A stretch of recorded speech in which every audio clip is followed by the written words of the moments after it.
Hello guys. मेरा नाम हिमानी है और आज मैं आपको बताने वाली हूँ कि ओबी एग्ज़ाम कैसे होंगे और आपको उसमें किस तरह से क्वेश्चंस पूछे जाएंगे, वो कौन से इंपॉर्टेंट क्वेश्चन होंगे जो आपके हिस्ट्री में पूछे जाएंगे। और आज का टॉपिक्स होगा इश्यूज इन वर्ल्ड हिस्ट्री।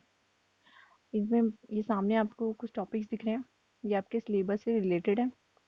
पूंजीवाद, साम्राज्यवाद, प्रथम विश्व युद्ध, रूसी क्रांति, आर्थिक मंदी, सोवियत अर्थव्यवस्था, द्वितीय विश्व युद्ध, शीत युद्ध, मानवाधिकार, नारीवादी आंदोलन और रूसी क्रांति। ये आपके टॉपिक्स हैं जो आपके सिलेबस में है। ठीक है। जब ऑफलाइन एग्ज़ाम होते हैं तो उसमें 10 क्वेश्चन पूछे जाते हैं। 10 क्वेश्चन पूछे जाते हैं जिसमें से इनमें 5 क्वेश्चन करने होते थे, बट अभी ओबी में क्या हुआ है कि 6 क्वेश्चन पूछे जा रहे हैं और 3 के आंसर देने होंगे। लेकिन जो अभी मार्च में एग्ज़ाम हुए थे, उस एग्ज़ाम में स्टूडेंट से एक क्वेश्चन पूछा गया था कि आपको 6 में से 4 करने होंगे। इन्होंने एक क्वेश्चन बढ़ा दिया, जो इस बार शायद हो सकता है कि 4 क्वेश्चन आपसे पूछे जाएँ। ठीक है। उसके बाद बात करते हैं कि वो इम्पोर्टेंट क्वेश्चंस कैसे होंगे जो आपके एग्ज़ाम में आएँगे। सबसे पहले तो आप ये बात माइंड में क्लियर कर लीजिएगा कि जैसे ये 10 टॉपिक्स हैं, इनमें से 5 टॉपिक्स तो आपको आने चाहिए जो आपके फ़ेवरेट हो। जो आपका बेस अच्छा हो जिस टॉपिक्स में, वो आपके 5 होने चाहिए ताकि आप आंसर आपका अच्छा बनेगा। ठीक है। अब मान लीजिए आपका ये पूंजीवाद और राष्ट्रीयवाद, आधुनिकता से रिलेटेड आपका टॉपिक मेन है, तो आप इसके कुछ पॉइंट्स पहले से बना के रख लीजिए। जैसे पूंजीवादी औद्योगिकीकरण, परिभाषा, विशेषताएं, ये अलग से लिख के रख दीजिए नोट्स के तौर पे। उसके बाद उसकी अवधारणा और उसके चरण, रूप। अगर आप ये बना के पहले से रख देंगे तो आपको एग्ज़ाम टाइम पे कोई दिक्कत नहीं होगी। प्रथम विश्व युद्ध में हमेशा कैसा भी क्वेश्चन पूछा जाए, आपको आंसर्स, कारण भी बताने होंगे, प्रभाव भी बताने होंगे, और जो क्वेश्चन में पूछा गया है वो भी आपको लिखना होगा। आपको अगर अच्छे मार्क्स चाहिए तो आपको ये सब चीज़ें लिखनी पड़ेगी।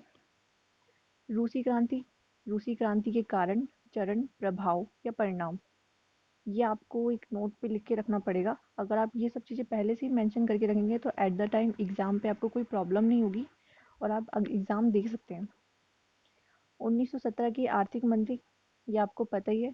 कारण, प्रभाव, उसके बाद परिणाम।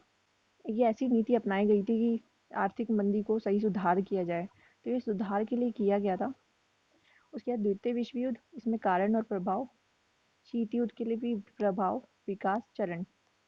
अगर आप ये सब पहले से बना के रखेंगे तो आपको एग्जाम टाइम पे दिक्कत नहीं होगी। ठीक है।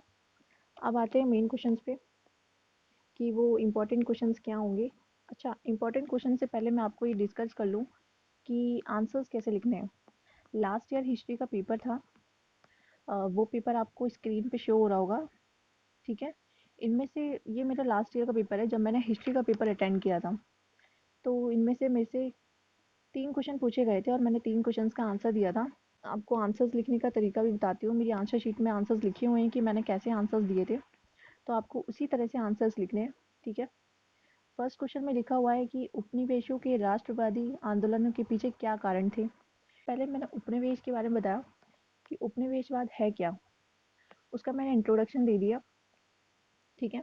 इंट्रोडक्शन देने के बाद नई हेडिंग दे दी कि उपनिवेश के राष्ट्रवादी आंदोलन के पीछे के कारण।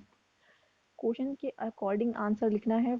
ऐसे आंसर नहीं बनाना कि टीचर्स को भी कहीं समझ भी ना आए और आपके मार्क्स कट जाए। मैंने कारण बता दिए थे। आपको लास्ट में कंक्लूजन जरूर ऐड करना है।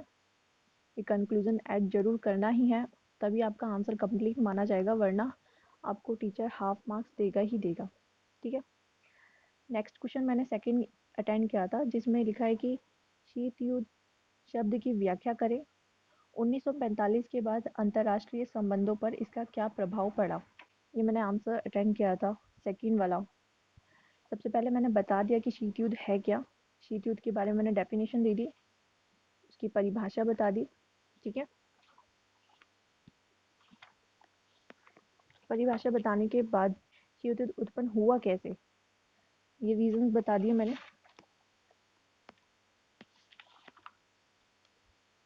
इसके बाद आपको फिर मैंने वो क्वेश्चन में जो पूछा गया था कि 1945 के बाद अंतर्राष्ट्रीय संबंधों पर इसका क्या प्रभाव पड़ा, उसके प्रभाव बताने थे।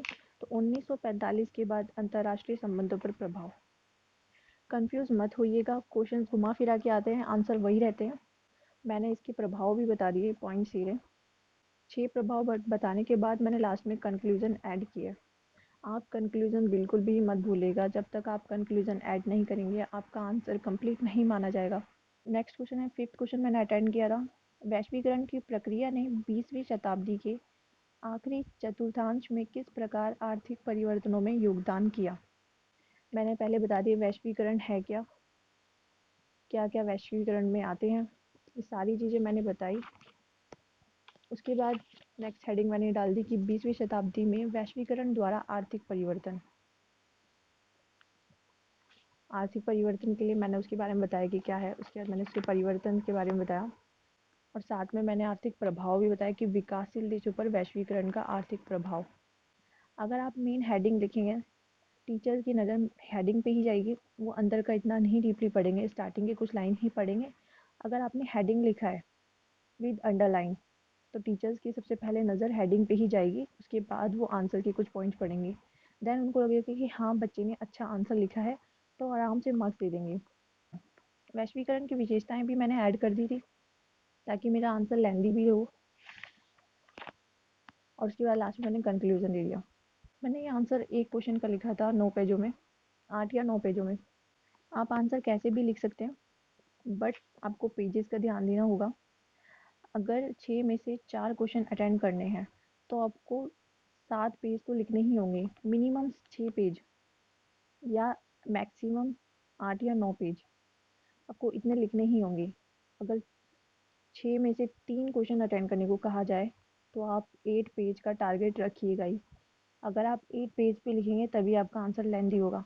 ऊपर से ये हिस्ट्री का सब्जेक्ट है, हिस्ट्री में आपको लेंदी ही लिखना होगा, क्योंकि हिस्ट्री में जितना आप अच्छी बात लिखोगे उतना अच्छे मार्क्स मिलेंगे। बट फालतू की बात ना डालें, जो क्वेश्चन पूछा गया है उसी का आंसर देना है आपको। मैंने कुछ नोट्स बनाए हैं, वो नोट्स आपको डिस्क्रिप्शन पे मिल जाएंगे, आप सारे नोट्स वहाँ से देख लीजिएगा। साथ में मैंने प्रीवियस ईयर के क्वेश्चन पेपर भी अपलोड किए हैं, नीचे डिस्क्रिप्शन पे मिल जाएगा आपको। पिछले 3-4 साल के हैं, जो लास्ट ईयर ओबी एग्ज़ाम हुआ था मैंने ओबी एग्ज़ाम का भी अपलोड किया है, तो आप वो भी देख लेना, ठीक है।